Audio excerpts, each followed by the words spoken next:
Bekalan minyak masak paket bersubsidi dan petrol RON 95 di selatan Thailand, termasuk di Pekan Sungai Golok, tidak pernah terputus selain boleh diperoleh dengan jumlah yang banyak tanpa had. Situasi itu sekaligus menyaksikan penyeludupan membabitkan barangan bersubsidi itu sentiasa berlaku walaupun kawalan di sempadan sentiasa dipertingkatkan. Situasi itu jauh berbeza jika dibandingkan dengan Malaysia, khususnya membabitkan minyak masak apabila had pembelian hanya dibenarkan 2 paket setiap orang. Tinjauan di Pekan Sungai Golok mendapati minyak masak paket banyak dijual di kedai runcit dan pasar pagi secara terbuka dengan harga setiap paket dijual 40 hingga 50 baht sekilogram bersamaan RM5.30 hingga RM6.60 berbanding harga di Malaysia RM2.50.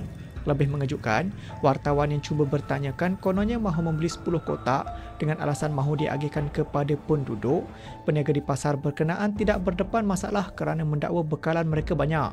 Malah, mereka juga mendakwa bekalan minyak masak paket dari Malaysia ini bukan hanya dijual di Sungai Golok sahaja, sebaliknya sampai ke Patani kerana sambutan yang tinggi memandangkan harga minyak masak Thailand adalah jauh lebih mahal.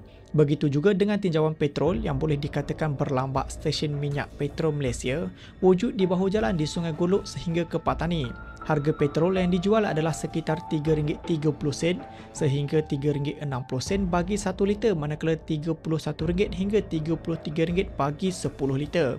Peniaga yang dikenali sebagai Yahya mendakwa bekalan petrol di Sungai Golok tidak pernah terputus berikutan sentiasa ada orang tengah yang menawarkan bekalan petrol dari Malaysia itu.